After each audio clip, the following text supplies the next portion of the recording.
Okay, hello everyone. My name is Angela Ash. I am a Principal Research Manager for CSBA's Research and Education Policy Development Department. Welcome and thank you for joining us today to learn more about how to communicate effectively with your school communities about safety incidents. Unfortunately, every education leader, board member, and public information officer needs to think about and plan for crisis communications. It is not a matter of if an LEA will find itself in the middle of a safety incident. It is a matter of when and how well prepared it is to face it. In communicating with our members, we understand that school safety is a priority. This webinar is part of CSBA's ongoing work on this issue. You can find more resources on school safety on our website and YouTube channel. Today, we will be discussing crisis communications before, during, and after a safety incident. The key to successfully handling a safety incident is in the preparation. By creating strong relationships, setting high expectations for transparency, and putting effective plans and practices in place. Understanding the steps to take before, during, and after a crisis, and practicing them regularly will help leaders and staff throughout the LEA feel more confident when that crisis hits. To walk us through strategies and best practices, we have brought together a panel of seasoned education leaders and skilled public information experts. But first, let's go over our agenda for today.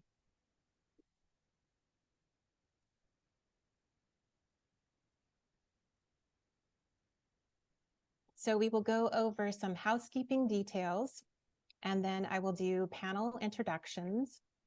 And then we will follow up with a panel discussion with everyone on the panel. And we will close out the webinar with questions from our audience. And then I will sign off with our reminder that we will be sharing our resources with you after the webinar. So let's go into our housekeeping details. So please use the Q&A feature to submit your questions. This is located on the ribbon below the speaker. The chat feature has been turned off. So your questions will be answered either in the Q&A feature in writing or live by our panelists. All attendees will receive a link to this video recording as well as resources in a follow-up email after the webinar. And we will be sharing a crisis communications template as well. Now let's introduce our panelists. Trinette Marquis has 20 years of experience in communications, marketing, and public relations. She's the Executive Director of California School Public Relations Association. She presents to national audiences on strategic public relations, is a lecturer at California State University, Sacramento, and author of the book Engaging Data, Smart Strategies for School Communication, and co-author of The Communicating Principle. Welcome, Trinette.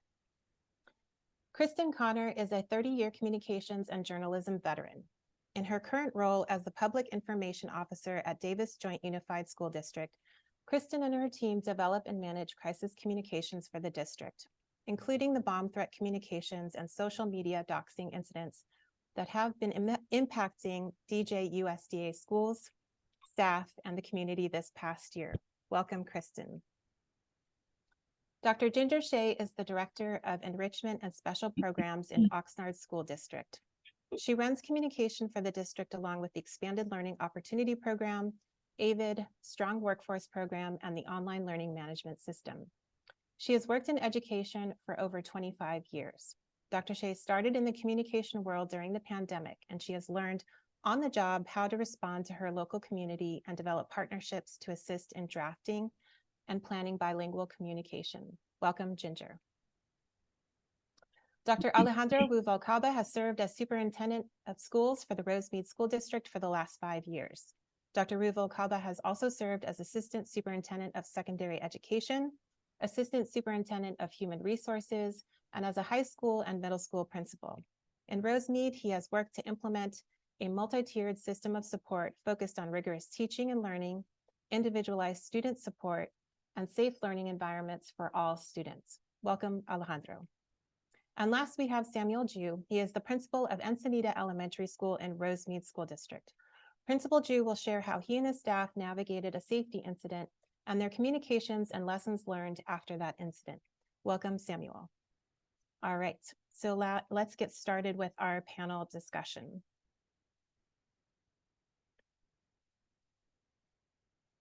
So to set the context for our audience, please explain how this issue of crisis communications relates to a safety incident that has occurred in your district. So Kristin, I'm going to ask you to start, and then we'll follow up with Alex and Sam, and then with Ginger, and then we'll ask Trinette to close us out with the statewide perspective.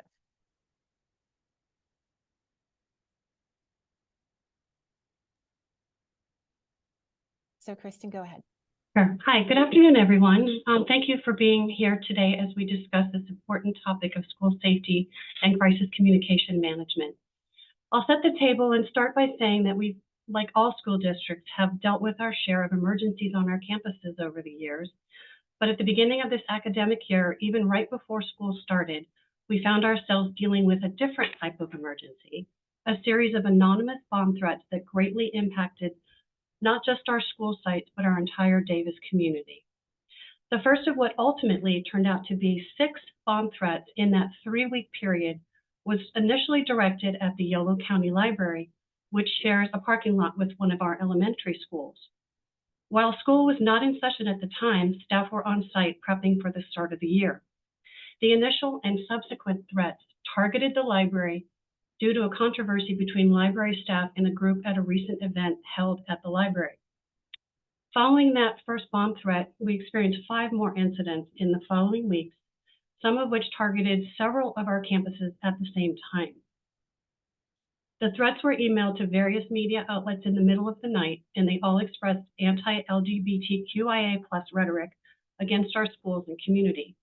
With each threat, our crisis team rallied quickly to assess the threat with the police department and to craft the appropriate plan and messaging to our staff, parents, and students prior to the start of the school day. With each incident, we worked very closely with Davis Police Department to develop that messaging. Time and time again, they acted swiftly, and we are incredibly appreciative of our partnership with them. One of the most important parts of an effective crisis management plan is to establish those strong relationships with your local PD and fire well before you're in the middle of an emergency. If I share nothing else with you today, that is my one takeaway. As you can imagine, the events quickly gained local, region, and even national attention. So we received a ton of media inquiries that same month. Davis PD PIO handled most of the inquiries with messages we had partnered together to craft and approve. This ensured we were always in strong alignment with our communication. While our local law enforcement has been collaborating with the FBI and other regional partners to investigate the source for the past 5 months, unfortunately, we've not been able to yet establish a direct link between the incident and the bomb threats. So how do you prepare for an emergency? So I've outlined the crisis. Now, how do you prepare for it? Really, it was hard to prepare for this kind of thing, but all I can say is communicate, communicate, communicate.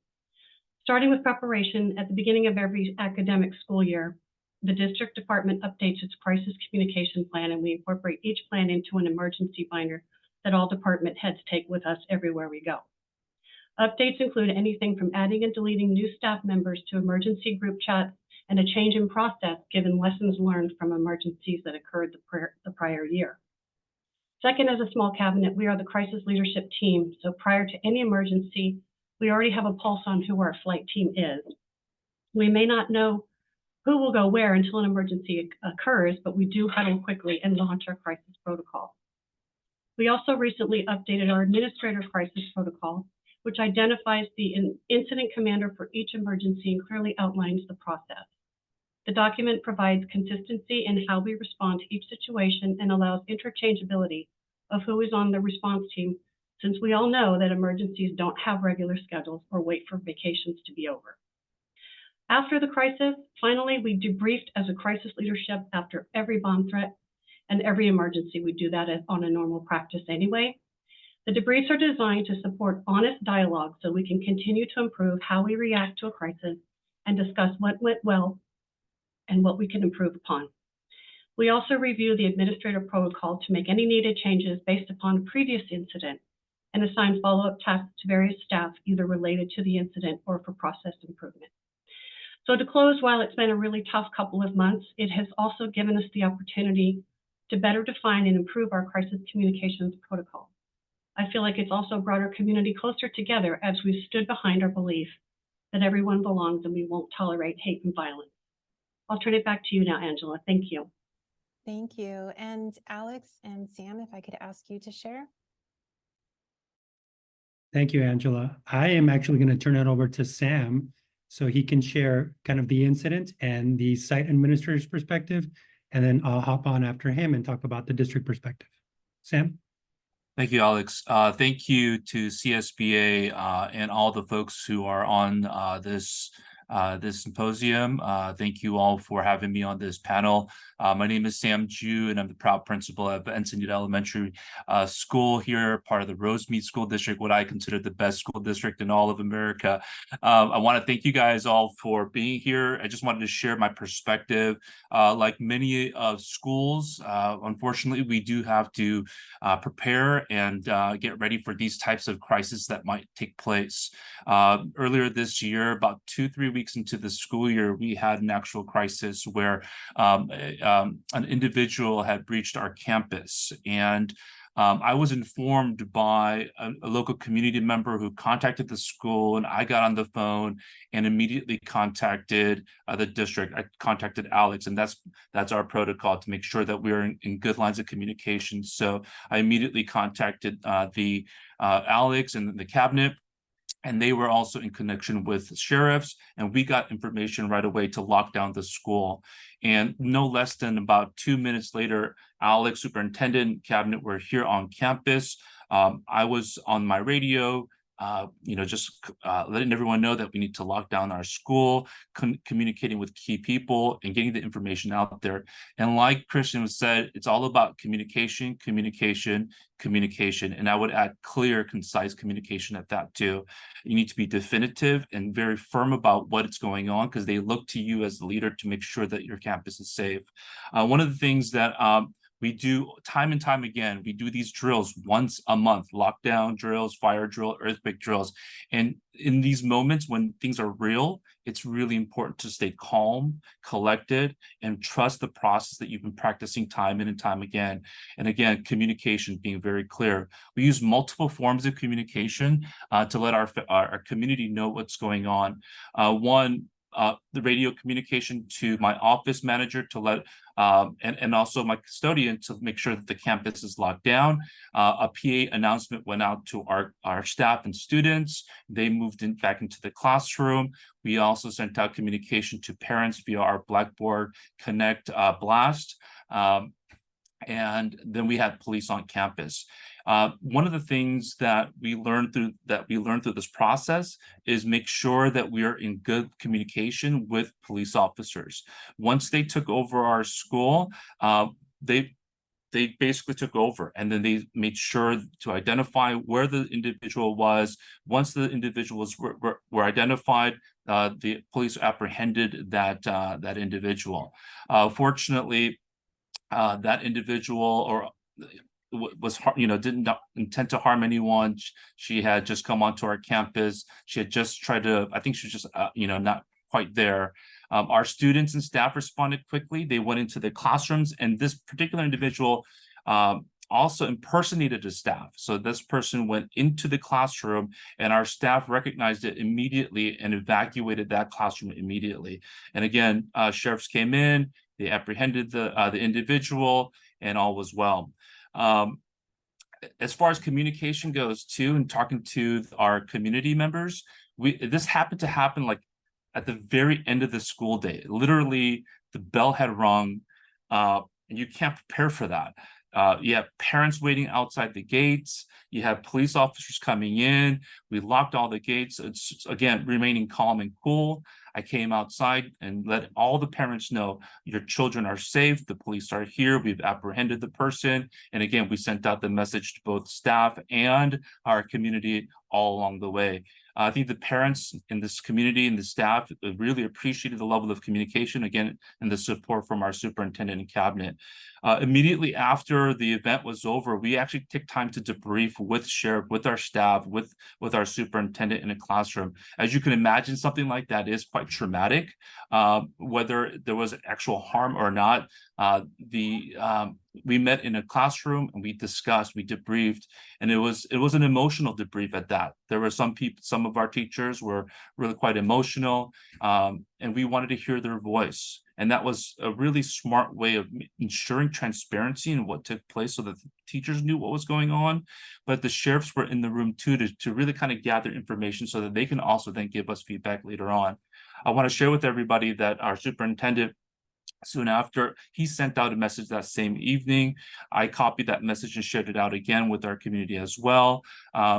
We had sheriff, our district officials here on our campus the very next morning as well, to answer and address all the families that were coming in, to talk to them and address questions that they may have. Finally, one of the things I felt like we did a really good job with is addressing the mental health issues of the event. As you can imagine, the trauma that ensues and comes from something like that. And again, our superintendent activated our school psychologists and our directors to set up time and opportunity for folks to come in and really share and address some of the mental health issues that may have risen from that. So in a nutshell, that's kind of what we learned. Oh, I also wanted to share that about a week or so later, we debriefed with our sheriff, Officer Farley, who came in and debriefed with myself, superintendent, and cabinet members to kind of give us feedback on ways that we can improve. And I would say the underlying piece that we needed to improve on was, again, communication, and more specifically, my communication with my office manager and my office manager's communication with the police officers. And so since then, we've drawn up a script that we practice at least once a week.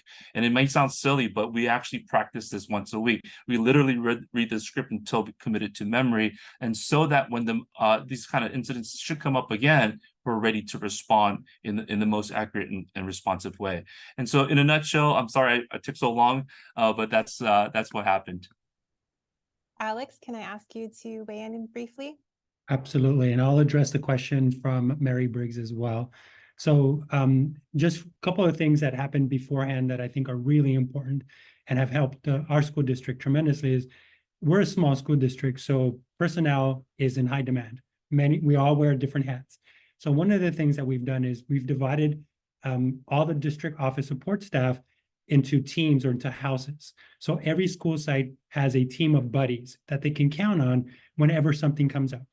If something's happening at Ensenada, at Sam's school, the bat signal goes up and the folks from the district office know immediately. They drop whatever they're doing and they report to that school site for whatever reason it may be.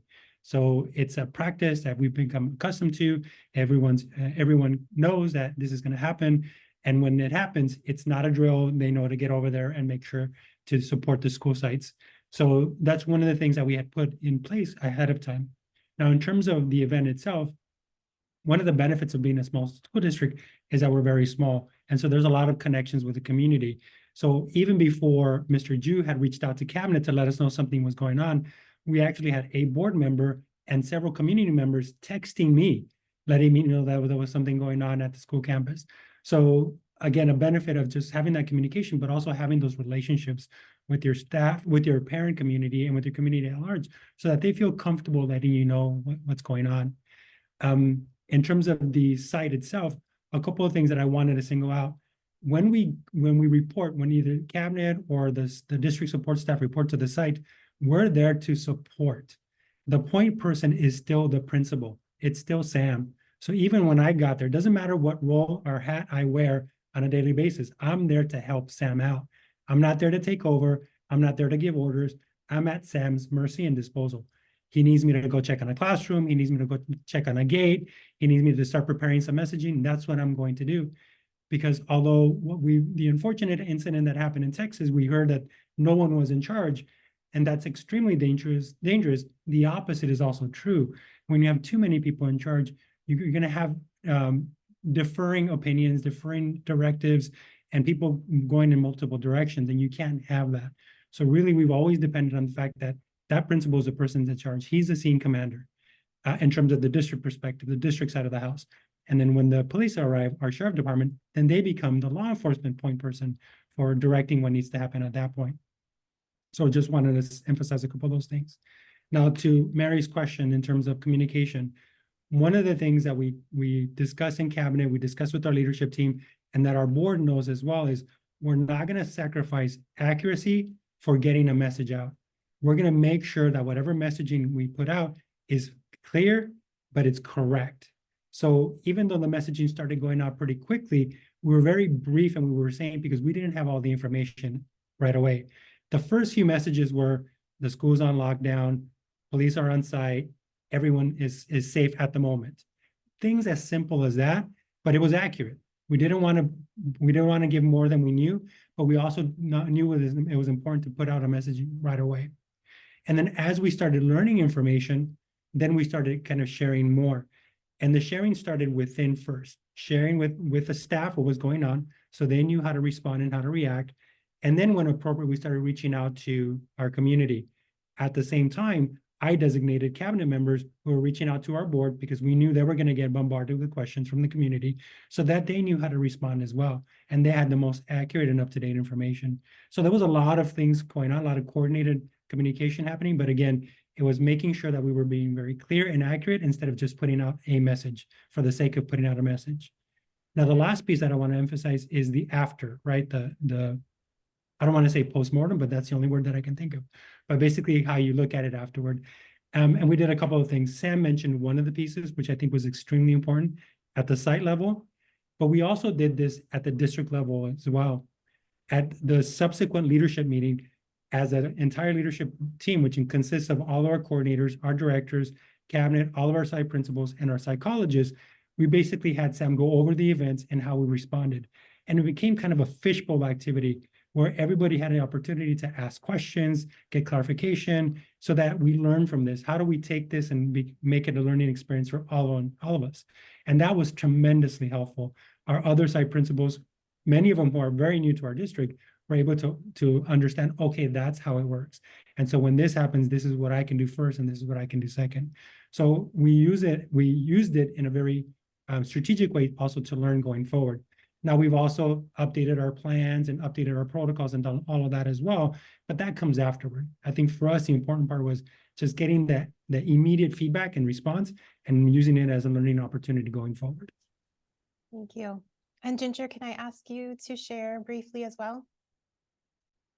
Good afternoon, everybody. I'm very grateful to be part of this audience, or I should say presentation panel. It's very interesting to see the perspective of how situations are handled from small, medium, and large. My district would fit into sort of the medium.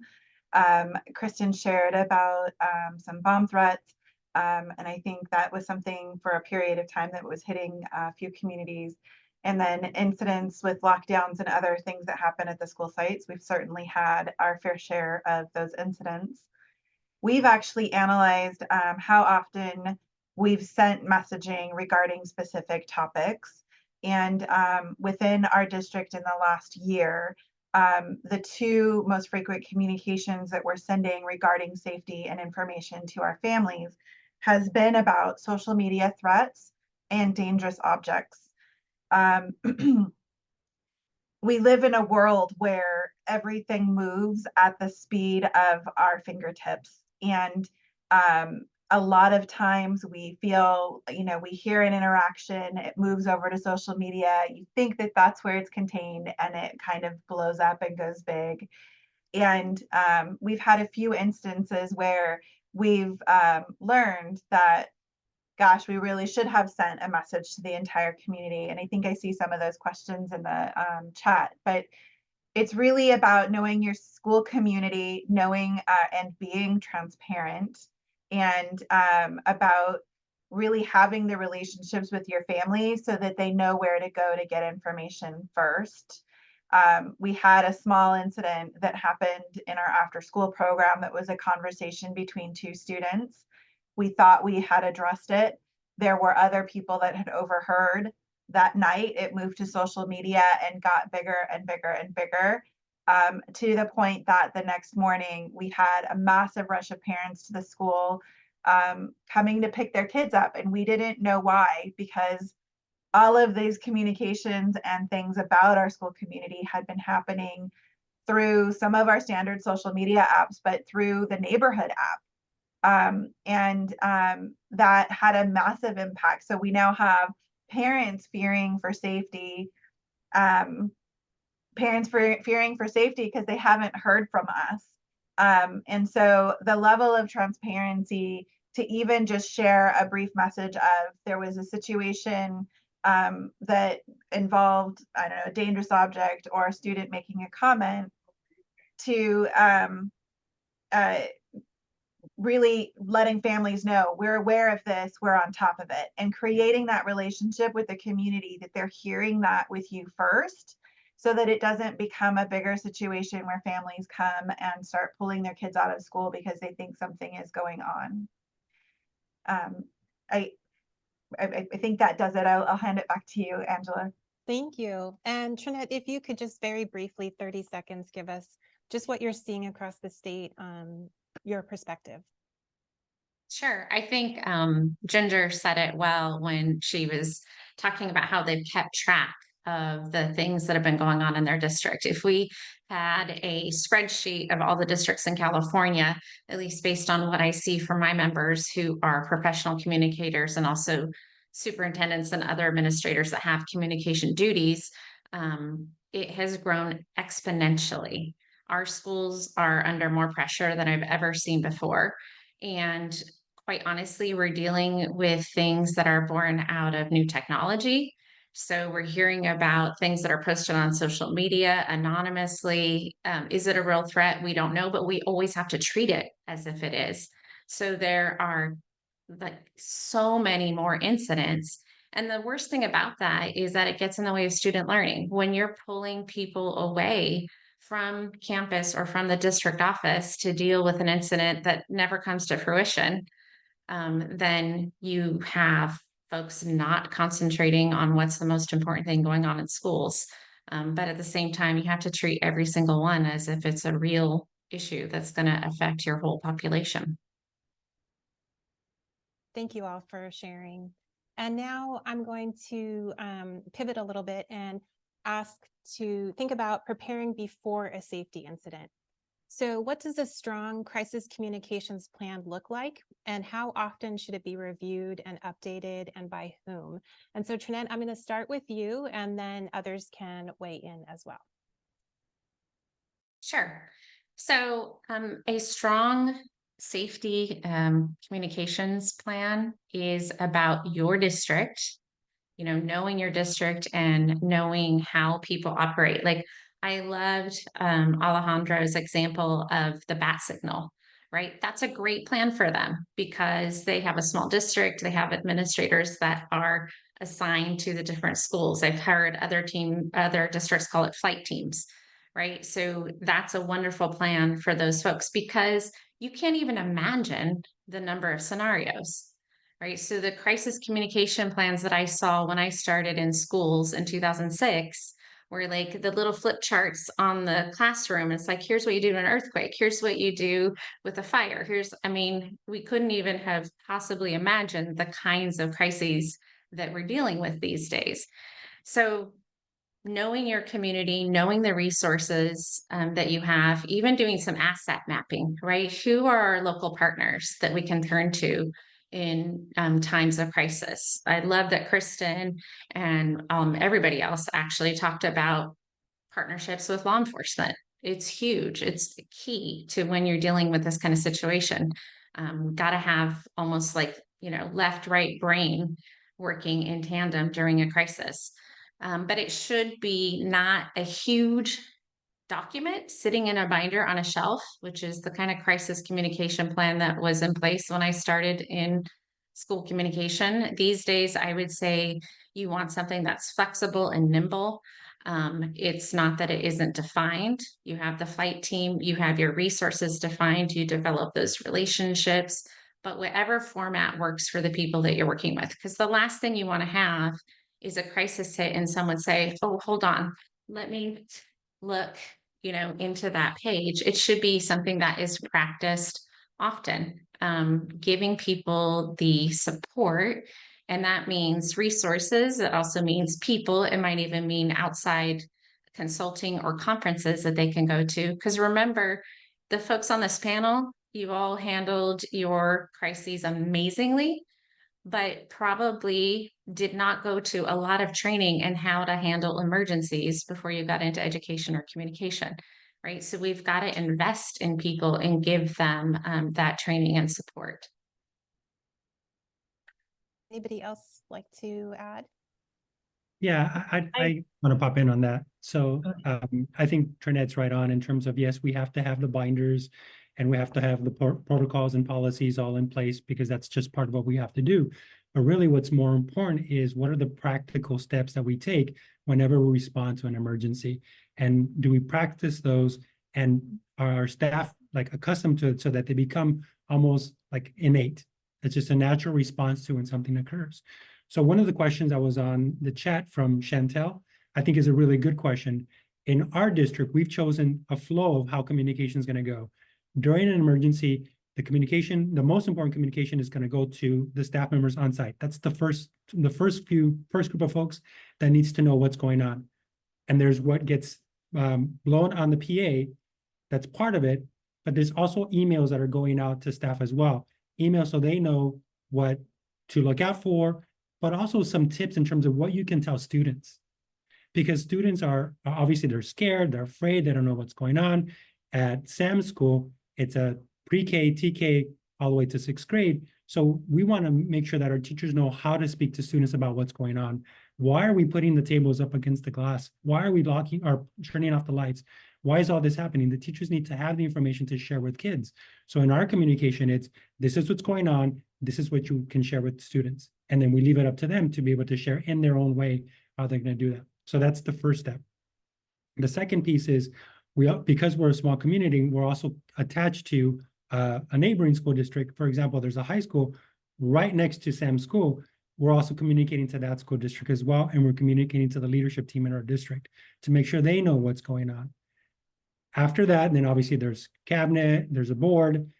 I know that we have a lot of board members here, and I apologize. You're not the first ones that get the messaging, but you will get it. Know that we are that is important for us because we know you're getting calls as well and questions about what's going on, but really the priority is what's happening at the school site. Then we start working on the messaging that goes out to our parents and to our community. For example, at the incident that happened at Encinita and Sam's school, that first message that went out to parents that had full details didn't go out for a couple of hours until after the incident was finished. There was some immediate things about what was going on, but when we were ready to send out the full profile of what occurred, all the incidents, that happened about a couple hours afterward. And when that went out, we spared no details. We talked about somebody hopped the fence, they went into the classroom, they pretended to be a staff member, they pretended to work with students. There was no point in us holding any of the information back, because if we didn't give it to them, they were going to hear it from their kids, they were going to hear it from teachers, they were going to hear it from Facebook or Instagram or wherever all this was being put out there. So the reason that we do that is because it's another opportunity for us to kind of solidify that trust that our community has with us. They want to hear from us what actually occurred, as opposed to hearing it from social media or from neighbors.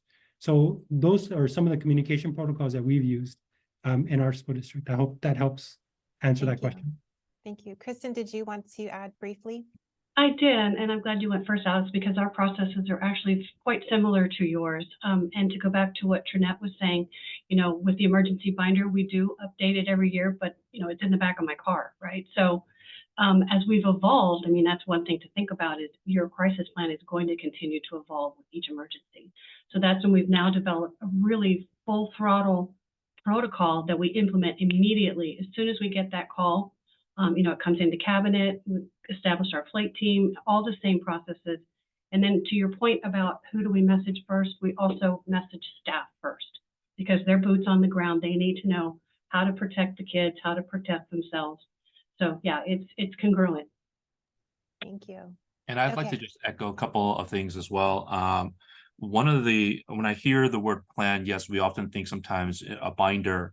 At the site level, I just want to emphasize the importance of practice, because you can often get into this routine of having to do this checkbox thing, right? Once a month, you got to do a drill just for compliance sake. But if you really take time to play out scenarios, invite your police officer. We invited Officer Farley to our site to do another lockdown drill post that actual event, so that he can give us some good feedback in the moment, the things that he may not have seen in the actual, to give us good feedback. So how real you make your practices and what you say to your students and your staff and the feedback that you get in that moment is how you best prepare for those things. Yes, it's in a plan, but how you practice it is highly important. Now, thinking about school board members, what should school board members advocate for regarding resources, time, and personnel for PIOs or communications teams? And I'm going to pose this question to all of you. I would start by saying, in terms of resources, people are needed. Recognizing that, there are small, medium, and large school districts, it's not always feasible to have a PIO, but to have that function somewhere available and accessible and engaged with what is going on throughout the district is critically important. So if you can afford it, I would please ask for support through personnel, would be my answer. I would echo that. I think that communication is important in an emergency and in a crisis, but really you have to establish a relationship with your community so they know they're going to hear it from you first. So having just even standard of practice of sending weekly messages, making sure parents know that when you send messages, they're getting them at a similar time. If something comes out of that, that means there's something up and we need to kind of pay attention to that. But really, when there is a situation that comes up that's a crisis, it's kind of an all hands on deck. But having somebody designated as communication to collect the facts, to ask the questions, to really kind of take a look at it from the community or the parents' perspective to make sure they're getting the information that they know. Those pieces really have a big role in how effectively your crisis communication is able to be delivered to your families. I'll echo what both Kristin and Ginger said about that relationship building. That doesn't happen without time and people, right? So when I like to say to school districts, look at your budget, that tells you what your values are. And so if you're not investing in people and the communications function and preparing for a crisis, then you're not going to get the result that you want when a crisis hits. It's really incredibly pressurized and exhausting when you're in the middle of a crisis. Now, we heard in hindsight from these folks about what happened, but in a crisis situation, we don't know what's happening. Information trickles in slowly, slowly, slowly. So the best thing that we can do in addition to advocating for those resources is also supporting your leadership team, making sure that you have a unified front when a crisis hits. Board members are going to be bombarded with questions, just like Alejandra mentioned, right? And there's a lot of pressure, especially from the people that got you elected, to say, okay, let me give you this little piece of inside information. Let me tell you what's really going on so that your kids are safe. But it really takes a lot of discipline as a board member to say, I'm going to support this team. I'm going to give them the time they need to get accurate information out there, right? Not just fast. Like anybody can put any information out there these days. Anybody can be a reporter if they have a keyboard. But it's really important that your board members are staying disciplined to the messages that the leadership team is sending out and also directing people to the appropriate folks in the district to answer questions. And I think what we can add from Rosemead is we're very fortunate to have a lot of support from our board of trustees, but also our associations who have made a commitment to keeping and maintaining professional development days on our calendar and as part of our contract agreements. So we have 4 PD days, And if we didn't have those days, we wouldn't have the opportunities to do some of the meaningful practice that needs to occur, such as simulating an active intruder on campus or doing things like that. Those are tremendously helpful as well. I'd love to have a PIO. We don't, but we're too small, and that's okay.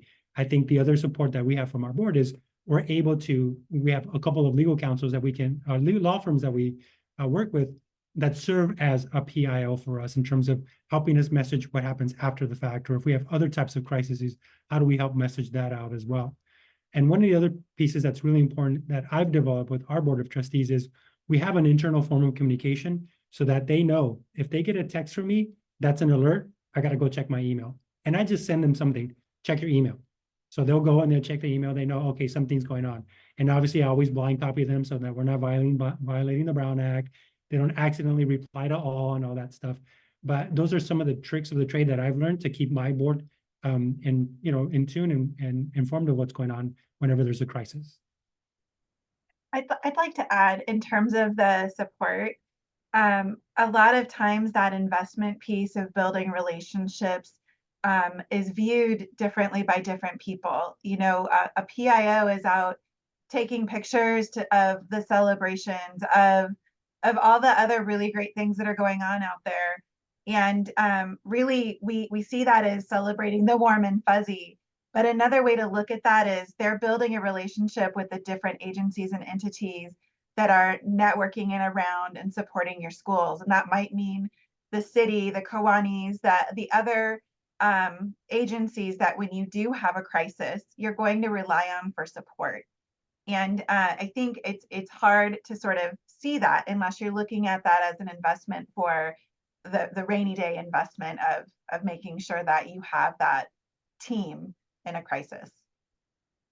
There in the chat, the same kind of thread of questions has come up several times, which is what kinds of forums do we use to communicate? And we're a small district, but we use Blackboard, Dojo, we use Catapult, there's email, our grading program has an ability to communicate with parents. So when in a crisis, we're using everything we possibly can to do that. In addition to that, so for the incident that happened at Encinitas, about 2 or 3 days after the incident, I actually held an open forum with all of our parents in our community. This was district-wide, it was on Zoom, and we did kind of like something similar to this. And we had a huge attendance, and basically I went over what happened. We answered questions, we took feedback, and our parents really appreciated it because again, they heard from us. We were controlling the narrative. Great, thank you so much. So we've covered thinking about before a crisis occurs. So now I want to pivot a little bit and thinking about what to do during a safety incident. So who should speak on behalf of the LEA during a crisis? So again, I'm going to open up the question to all of you.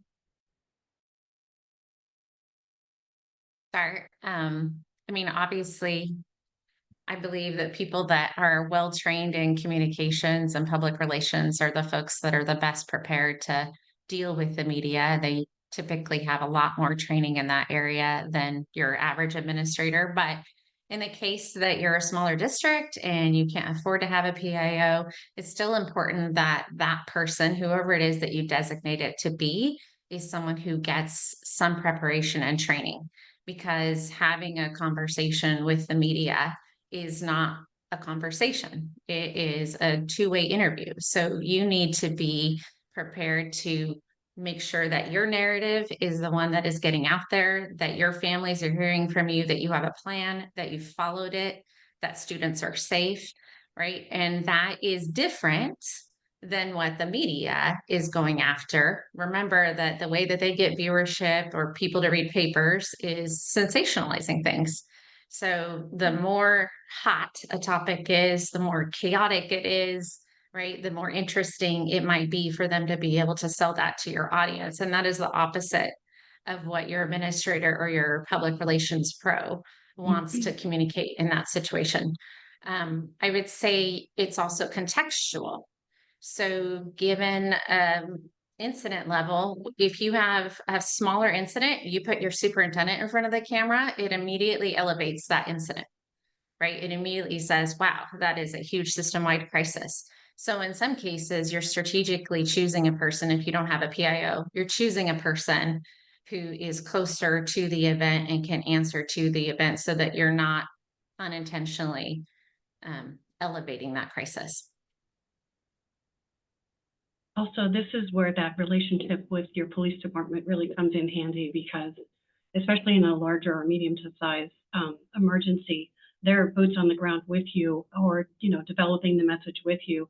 And often we defer to our PIO, Davis Police Department PIO, to handle immediate inquiries, and that kind of keeps it separate so that we can focus on fixing and healing and taking care of our students, and they deal with the media, and it's awesome to have that support. Yeah, I think I want to echo what Trinette said, which is it's contextual.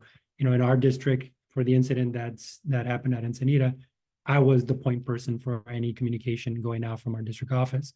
But that's not always the case. I've worked in much, much larger school districts where we've had incidents similar to this, where the police department decided to take the point. All the messaging goes to them, partly because there was still an investigation going on. They didn't want us to overshare or accidentally share something that didn't want to go out. So really, it is going to be dependent on the situation and the resources that you have at your disposal. Now, this is a two-part question, so bear with me, and this is for all of you.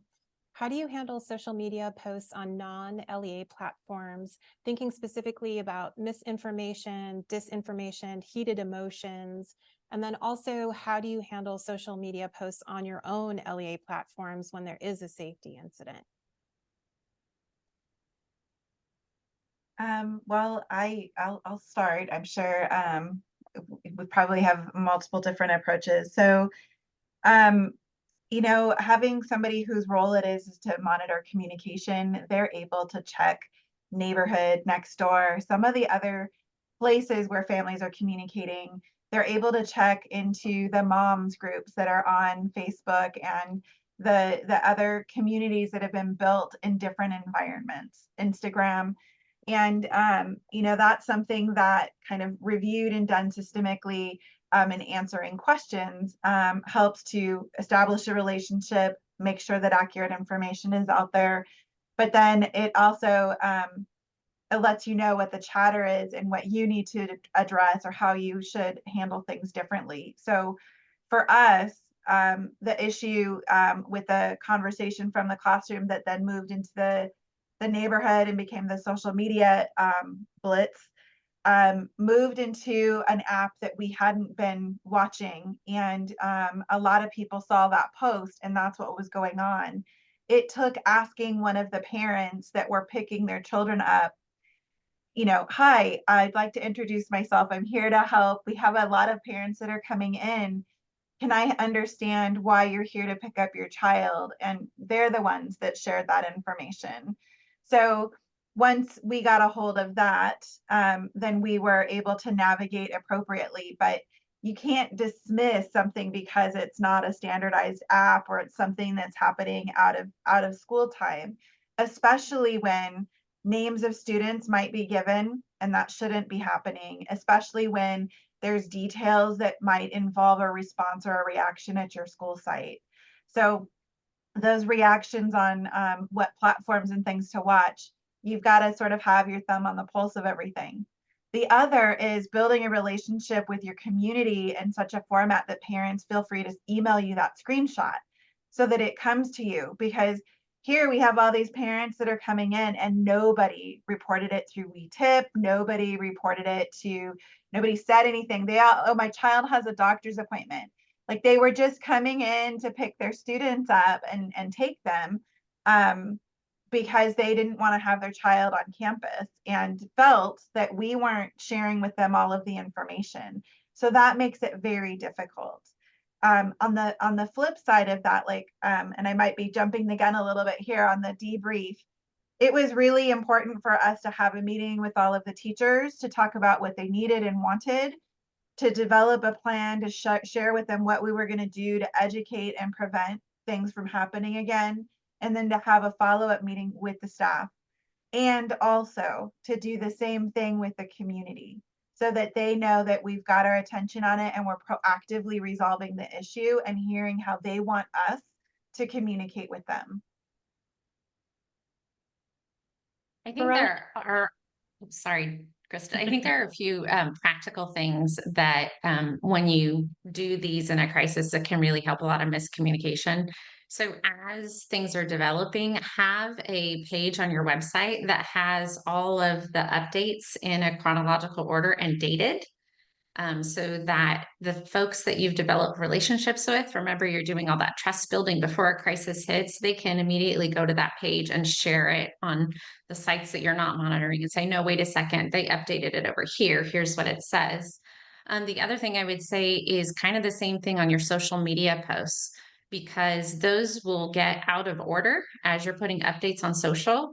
The most popular ones will rise to the top in people's feed. And so it might be an older post where you knew less information and it can get really confusing. So when you're doing social media posts during a crisis, make sure that you have a date and time on those posts so that people know when you're sending it out. And then I want to address in the question from Kathy Graves, because this happens quite a bit, is that people really want to know, parents are demanding like, oh, there was this hoax. Are you going to go get that kid? And we want to know what you're doing to them. And I will say, one, you're never, ever going to please everybody. So please don't think that there's this magic phrase that you can put out there that parents are going to go, oh, okay. Right now, everything's fine because they're angry, they're upset, they feel like there's been chaos and a loss of control. And so you've got to understand the psychology behind that. But one of the things you can do is explain your process and not have it be the first time in a crisis situation, but have your process posted. When these kinds of things, these behavioral things happen, this is what happens to kids. And so you can't answer to a specific child, but you can say, hey, we follow the process that we have posted. And you can even also add language like, we're not going to talk about this specific incident because you wouldn't want your child to be talked about, right? So kind of help people understand that. I also Kristin? think to add to that consistency, when you're saying the same thing, so then that messaging becomes how everybody else is answering the questions, then that anxiety or that angst goes away because you're all saying the same thing on the process. And well, why isn't this happening to this child? Well, here's the process. Why isn't it, here's the process. And just that repeat record is really valuable because they know that you're not going to wiggle or change how you're communicating with them about it. And Kristin, did you want to add something? Just something really quickly, going back to posts, our own social posts on our platforms, as well as other partner posts or platforms. Social media is a vital tool in a crisis as far as communicating to your families, your staff, your community, everybody. So it is one part of our emergency communication plan, in addition to texting and emails and all of that. So it can provide timely updates like Trinette was talking about. Primarily we don't want people showing up to school, right? So there's an emergency, please don't come to school, because that's a parent's initial reaction is, oh, I have to get to school to take care of my kid and make sure they're safe. And when it comes to our partner platforms, oftentimes, like for the Davis Police Department, they might be more up to date on their social. So we often share each other's posts as well. So, and when it comes to misinformation and that kind of thing on other platforms, there isn't a whole lot you can do unless the information is blatantly untrue. So that you may be able to address it there, but we deal with this all the time with the doxing thing, where there's just not, as a public agency, you can't delete them, their comments, you can't hide them, you can't block them. So it's a very tough area to navigate for sure. Okay. Now thinking again, during a safety incident, what is the role of the school board member regarding communicating to or with the public? We touched on this briefly, but if Trinette, you could weigh in, and then others as well. So contextually, there may be times where you want the school board president to speak for the school board. There might be an incident where the community has lost trust in the school leadership team, and that person needs to step forward and say, hey, we know that they followed the process. We have every confidence in our school leadership team. So having that support statement out there is really important. But that aside, during the middle of a crisis, the best thing that school boards can do is to be patient and understand that accuracy takes time. They can be supportive. They can reach out and say, hey, how can I help? It might be monitoring some of those non-LEA websites and blogs and social media, and then letting us know, hey, this is what's happening. This is what people are saying. Or even the emails that they're getting saying, hey, there's some misinformation or rumor, but directing all of that to the district team so that they can put together kind of an FAQ or clear up misinformation. Those kinds of things are super helpful. And then that, again, emphasize that discipline, right? Standing unified with your school leadership team, because that can create a secondary crisis. If you have your school leaders saying, here's what the message is, here's what we're doing about it, and here's what you can do for your child, but then you have a school board members, saying something completely different or even conflicting with what the leadership team has said, that becomes a whole new issue. That becomes like, do they even know what they're doing over there? Or, we don't trust the superintendent anymore, or what exactly is going on? Does one hand know what the other is doing? So the most important thing you can do during a crisis. Now, that doesn't say if you don't agree with it, handle it after the crisis, right? That's what that debrief is for. But during a crisis, please support your people. And I think the only thing that I'll add to that is setting up a protocol so that, like in our district, our board knows any questions that they can't answer or they feel uncomfortable answering, direct them to the district office, direct them to me, so that they're not put in a position where they have to respond in a way that they don't want to. Let me give that response, let our site principals give that response. Our board is really, really good about that. So that's really helped kind of even divert that so that our community rarely goes to them anymore. They come to us. Message alignment to everything Trinette said. That's the key. Yeah. And the first people that my superintendent notifies during a crisis is the board. He texts them immediately so they know something's missed. I'm going to combine two of our questions because they're related. So thinking about communicating with partner organizations during a crisis, how and when should you be doing that? And how do you identify the gaps in communication? So there's a lot happening on school campuses.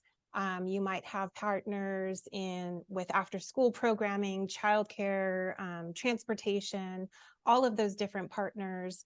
How and when should you be communicating with them, and how do you identify those gaps? I'm going to open up to all of you.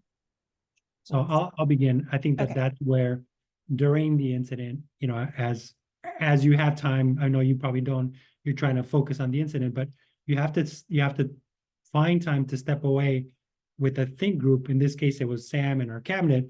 Who do we need to notify? That we got to call transportation because they're on their way to pick up students for special ed, or we got to notify our after school program to make sure that they know not to go on campus or why they can't get on campus. Most of our staff have keys, so they need to know you cannot get on the campus on your own. You have to stay off. So it's really taking the time, and it only takes a minute or 2 minutes where you pause, step away, say, okay, who do we need to tell? What do we need to tell them? Who's going to do what? And start assigning homework so that you are able to give that messaging. The other thing that happens, especially in our district, is because we're so small and we're serviced by sheriff department, which is a large department in our area, we had officers from different agencies responding as well. And so they had to communicate with themselves, between themselves, amongst themselves, and then communicate with us. So that's where I need to identify, or Sam needs to identify, who's the point person, who do I speak to, who's going to communicate with the rest of the team so that they know what's going on as well. And if I could just jump on that as well. One of the point persons at the school site is our office manager and our office folks, as a lot of the calls and communications are kind of flooding into that area. So for our office manager, attendance clerk, and anybody who's in the office who feels these questions, it's important for them to know what's happening.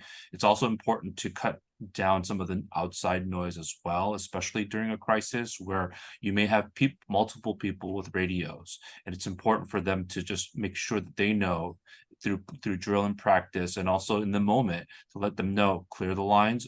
I'm the only person communicating, and then the office manager knows, they know what to communicate out to whom. So that's a key part of that protocol, that lines of communication. As part of our protocol, sorry, Ginger, just real quick, as part of our protocol, when it comes to other organizations that are separate but working on our school sites, we have an established, it's called GroupMe. It's an emergency text software that they have their separate area where everybody's listed there, whether it's, after school care, or if it's, the maintenance folks who we know are on site all the time, they will receive the same emergency alert as anybody else. So Ryan had said it was really important to make sure that your office staff and secretaries know, in terms of like who all of the partners are. If something happens over the weekend, you've got to remember to notify your facilities and your grounds teams, because they are often on site at 5 a.m. before anybody else has been there to respond. You've got to notify your transportation team so that they know if they need to navigate around something, or if there's going to need to be an alternate stop, or if you need them to come and pick up students and move them to a completely different site. And there's so many things to be thinking about. That reliance on your secretaries and your office team, when people have that question, when they're briefed, they can answer that directly. So the transparency and empowerment of like what's going on and who needs to know definitely needs to make sure that it goes across all parties, because you certainly don't want the grounds person to show up at a school that's got a bomb threat, right? Let themselves in the back gate and start mowing the grass. Like that's not fair to them, but also, part of that system of communication.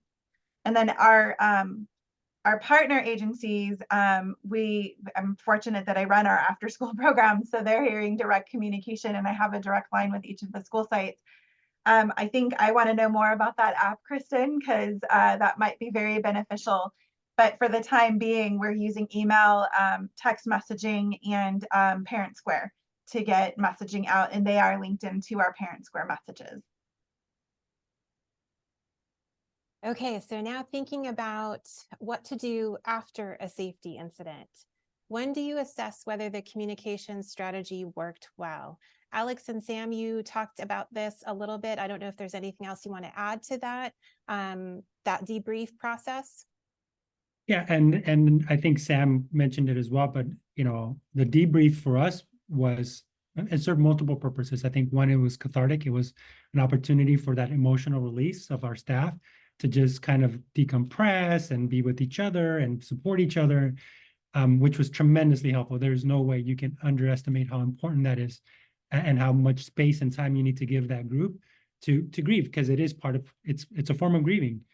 But that's when we started hearing from teachers and from staff, oh, the speaker in this classroom didn't work, or we didn't hear the announcement in this part of the campus, or what about, my aide who happened to be walking a student to the restroom at the time, they didn't hear it. So all of those were really important opportunities for us to hear and look at ways to improve our practice. So we started hearing that right away from our internal stakeholders, our staff. And then we also heard it from parents as well after the fact, like, I didn't get it in time. And those were the opportunities where we send out the messages. Do we have your correct email address? Do we have your correct phone number? Are our systems, catching up overnight, because they kind of connect overnight to make sure that we're getting the most up-to-date information anytime a parent makes changes. So we did all of that behind the scenes afterward to make sure that we were, kind of just solidifying those efforts. Sam, did you want to add anything else about communication? Yeah, our meeting with Officer Farley was really important for me too. In addition to all of those that Alex just mentioned, sitting with Officer Farley, Alex, and the cabinet, hearing his perspective and just really raw feedback. Sam, you are in charge. Sam, you have to make sure that you're communicating with office manager. That needs to be, and so he was very specific about his feedback, that it really helped me to kind of understand what my role is. I mean, and I've been doing this role for the last, as a principal for like 10 years, and admin for the last 15. So, you know, I've done these drills over and over again, but you don't often hear how you are in charge. And him saying that to me and having Alex affirm that really kind of instilled in me this idea that, yes, we are in charge. We need to be able to communicate well. And so having that feedback post the event was really helpful. I also held several coffee with the principal chats where parents would come in, and that became the predominant conversation about safety and in emergency situations. One of the parents had, had given us some feedback. My child was in this class. How come they didn't go into an immediate classroom instead of going back? And so these are really good, transparent conversations we're having, and being honest in those moments and saying, hey, the teacher didn't have that information at the time, and then therefore made this decision. We have to learn how to pivot in those moments, because no matter how much you prepare in a drill, every situation is slightly different. In the case of Ensenada and what we had in September, it happened at the end of the day. We never practice our drill before we release students. And so to be able to pivot, to be adaptable in that moment, that's what really shows out. And so even from that, though, you can see how we can improve. And those are the steps that we've taken. And I see a question in the Q&A asking about best or lessons learned. What worked well, what didn't work well. Does anybody want to take that question? I'll share one that I thought was really, really important. Because we had so many partner police agencies respond to the scene, they were not familiar with our protocols. So one of the things that we were doing is when we determined that the campus was okay, that the intruder had been detained and they were not a danger anymore, the officers still wanted to clear the campus, which is basically go classroom by classroom to make sure everyone was okay, make sure there wasn't anyone else on campus. So our sheriff department know our protocol. They don't knock on the door. They know to go with us. We will unlock the door. We will introduce them. They walk in along with somebody from the district office, so the staff and students know that we're safe, that we're safe people. We're not dangerous. Well, our partner agency police officers were knocking on the doors expecting the kids to respond. And they weren't even hearing responses. So they thought, one, they're not opening, or there's no one in there. So we had to take them aside afterward and explain to them, no, that's not our protocol. Our protocol is they don't respond, they don't open for anyone. It doesn't matter what they say. You can say you're, officer, commander, you're the lead sheriff. They don't care. They are trained not to open the door. And so it's having those conversations with other agencies as well, making sure those protocols are made clear. And also, before they started clearing the campus, we should have made that clear to them as well. Hey, these are our protocols. They know not to open the door for anyone. We always open the door. If it's somebody who's safe, they're going to have keys and be able to get in there. So that's one of the big lessons that we learned from that. The second one was, Sam mentioned it happened right before dismissal. Was dismissal. Our dismissal procedures after an active intruder or an emergency. That was a huge learning opportunity for us. I don't know, Sam, you want to share a little bit about that? Yeah, so our normal protocols are to dismiss at one particular gate, and at Ensenada, we have one point of exit and entry. When you are in lockdown mode, everyone is in the classroom waiting to be dismissed once it's all clear and safe.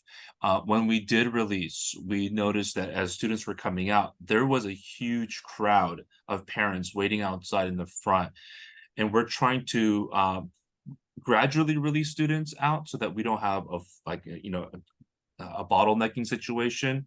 But with that many students, because typically we have staggered end times, and so to release from one exit during that situation, after the drill or the incident, we learned a lot. That you can't just have one way of doing things. So as a result of it, we devised a way of releasing students from multiple gates in multiple ways in those crisis moments, post that crisis moment. So that was a huge lesson learned for us. Like, we did not think that through, because we never had that situation happen at dismissal. So we developed a plan for how we would dismiss in those cases. We drew that up in the plan, in the binder. There is a plan for that. But again, this situation called for something entirely different. So we have since drawn up a plan to address that. Trinette, did you want to add on? Yeah, kind of related to best practices and also your last question about debriefing. One of the districts that I've worked in, we did what we called a blameless autopsy after every crisis incident. And so we would literally go through a timeline on a board and say, okay, we were notified here.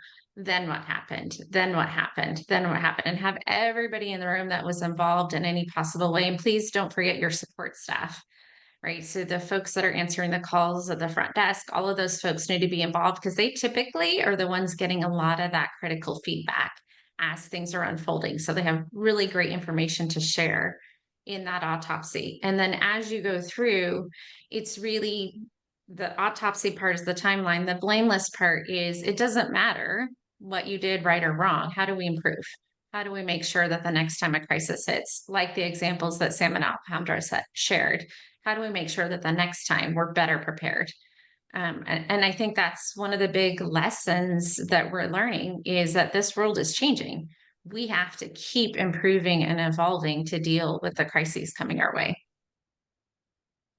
I want to add to that because if in terms of like, gosh, this would have changed the whole response if we had just used the words in our first message that said, and the families of the students involved have been notified.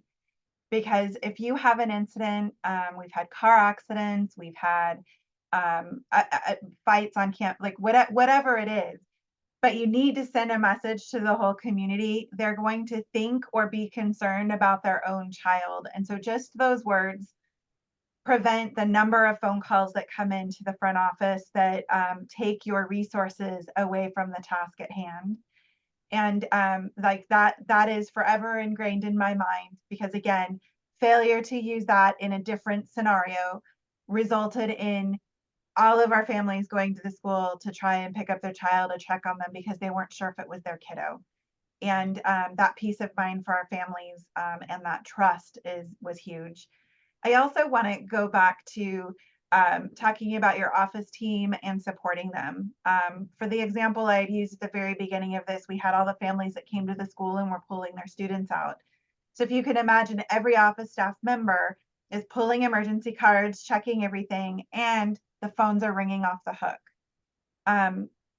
It was right after this incident that we discovered we could have briefed all of our secretaries here at the district office and transferred our phones to ring here to be answered, to have questions be given.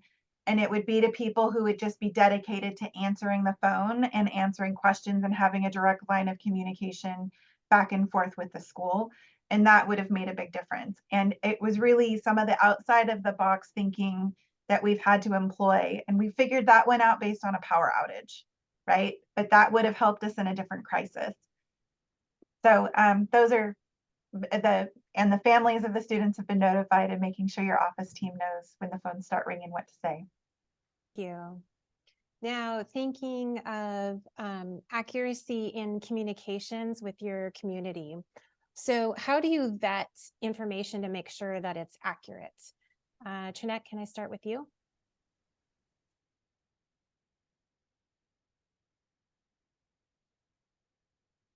Sorry there. One of the things that we try to do, it's not always possible, but is before you put anything out to the community that you have it from at least two sources, right? That you've been able to confirm that two different people are saying it. And one of the other things I would say on this note, like we've talked a lot about partnerships and how important they are.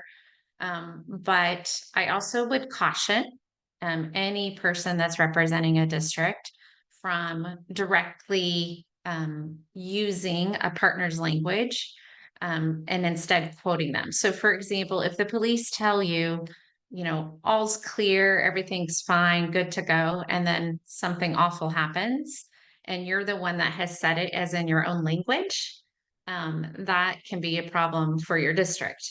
right? You're not unintentionally misleading people because you've just copied and pasted it and used it as your language.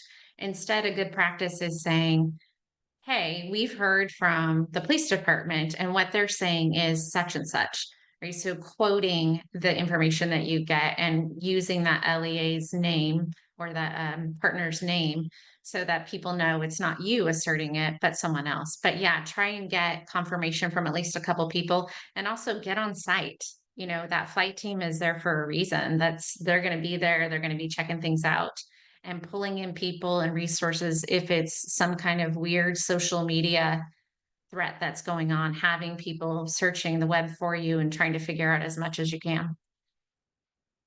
That's exactly right. I mean, part of the flight team is our incident commander, and they are on site. So that's really your go-to, who has the most up-to-date information, boots on the ground with the police, with the principal, with anybody else who's involved in that. So, and as Trinette said, definitely verifying two sources if you possibly can. It's not always possible, but just really working that flow of communication with your incident commander.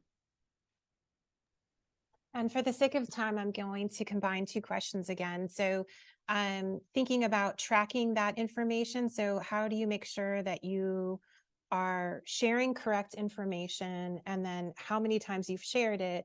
And then Ginger, I know you've worked on this, multiple languages, multiple platforms. So how do you make sure that everybody is hearing your messaging? So Ginger, if you want to start us off. Well, so I'm sure many of your districts out there have more than one language. And, you know, most often it's Spanish. So, you know, in our district, everything goes out English and Spanish. We have actually a very small population in a couple of our schools that speak Mixteco. And we've needed to loop our interpreters into the conversation so that they could record and get messaging out to our families that speak Mixteco. Knowing your community and knowing what resources to go to. I mean, we're fortunate that we've been able to hire 2 interpreters in-house. But before we had them, we needed to work with a local agency to be able to get that messaging out. We also have a deaf and hard of hearing program in our district, and making sure that our messaging goes out in text, in voice, and it has all of that variety. I mentioned earlier, we sort of did a review of our communications and surveyed our families. We found our families in English that are English speaking would like to receive a text message. They want the information via text, they'll click it, open it, and move on. Our Spanish speaking families actually prefer to have a voice message.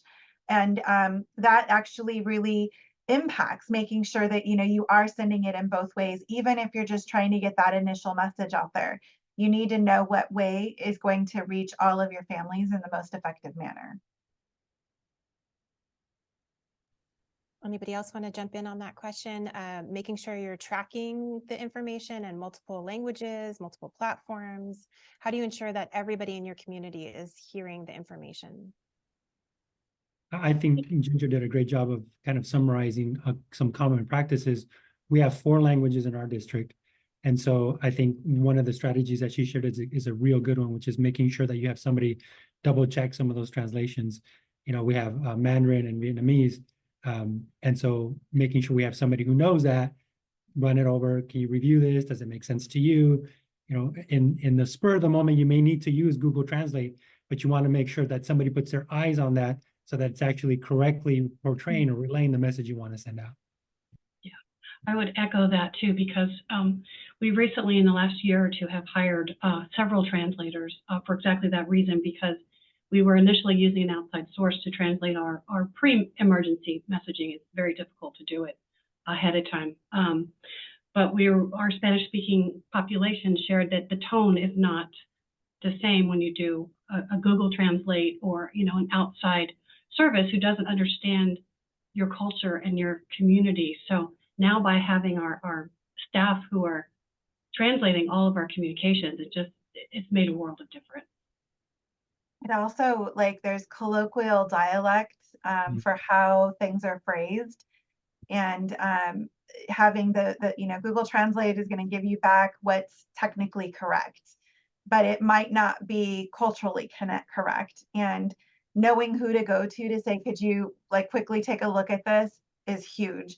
And having kind of a bench of people that you go to, because that person might not be right there when you're trying to get that message out. Exactly.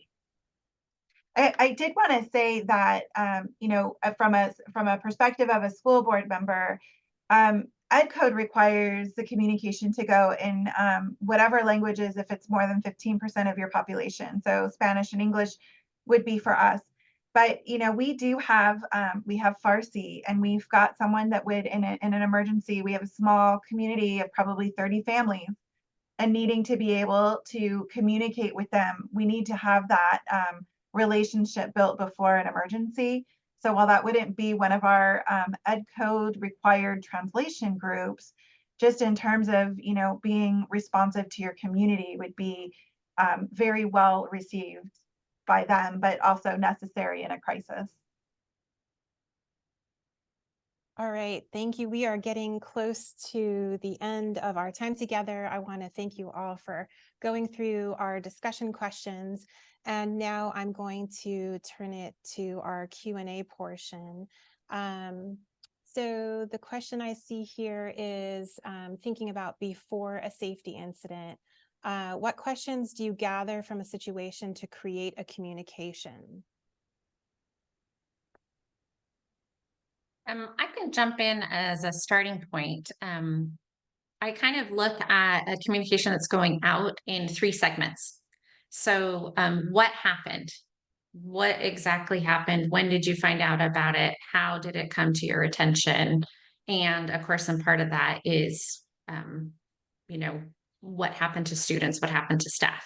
So you're putting that part in the first part. So those are the questions you're asking, right? Trying to the who, when, what, why, and where. And then the second segment is what are we doing about it? So how are we keeping students safe? How are we keeping staff safe? What processes do we have? What planning do we have in place? And how are we following it? And then the third segment is what you can do. And that might surprise some people. You might just stop there with a lot of the crisis communication. But one of the things we know about humans is we get really uncomfortable when we don't have control over a situation and it's ambiguous. So one of the things that you can do is that last segment of a crisis communication is to put out there, you know, talk to your children about stranger danger, or have a conversation with them about letting someone know if something doesn't seem right, or here are some resources in the community that can help you if you've been impacted by this incident, or we're going to have counselors on site. Your child can come and get additional counseling if they need that because as a result of this incident. But those 3 things, questions related to what happened, what we're doing about it, and what you can do. So I was putting my teacher hat on about 15, 16 years removed from the classroom. And Trinette, I think you summarized exactly what I was thinking. As a teacher, when we teach a concept, it's what, so what, and now what, right? What happened? So what, why, and then now what are we going to do about it? And I think that's exactly how we'd like to put out the messaging, especially emphasizing what we learn and how things are going to improve, being the biggest component of that messaging. Thank you. Okay, the next question we have is, do you have any advice on how to get parents to rely on district or school messages as opposed to hearsay on social media in the midst of a crisis? I'll jump in. Be explicit. At the beginning of the year, at back to school night, at all your parent meetings, this is how we will communicate with you. We will post it here, here, and here. So for us, it's a news tab and everything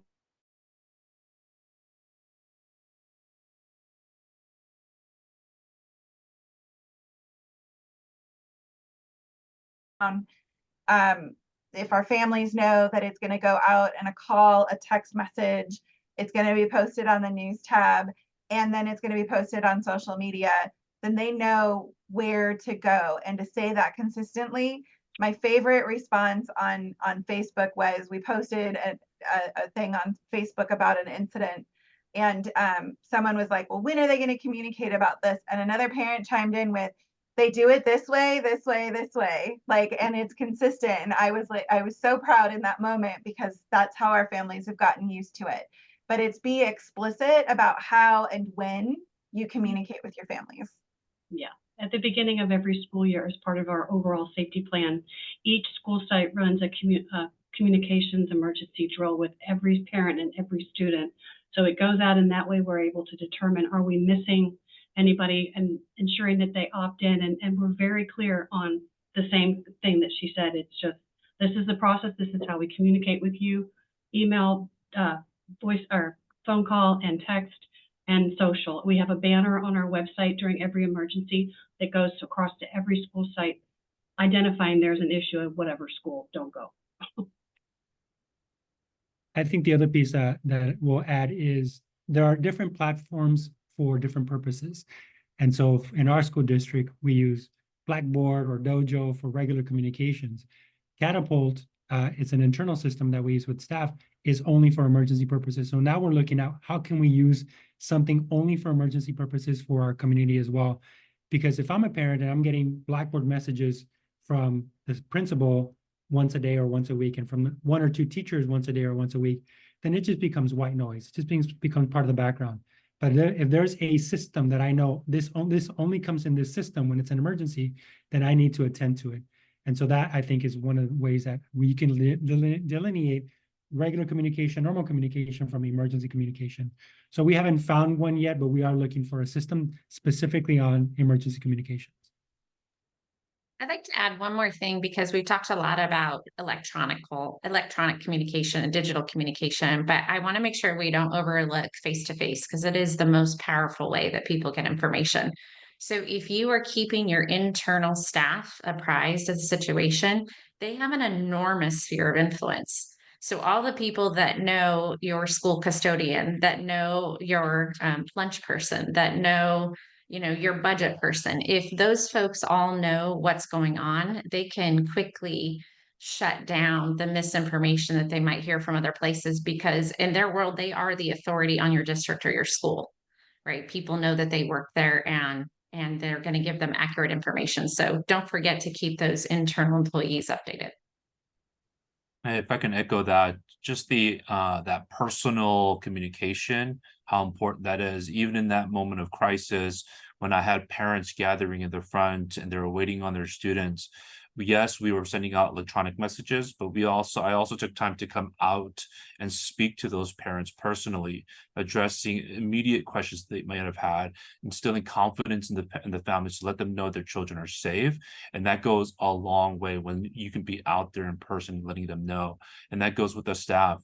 As we mentioned, we met with staff to keep them in the know of what was going on, that debrief time, letting them know what's happening. That was huge for our community to know that we're here for them. And then the subsequent coffee with the principals, in person, that conversation to let them know the sincerity in which you're speaking, the transparency in which you speak with, it's huge, and it pays a huge dividends.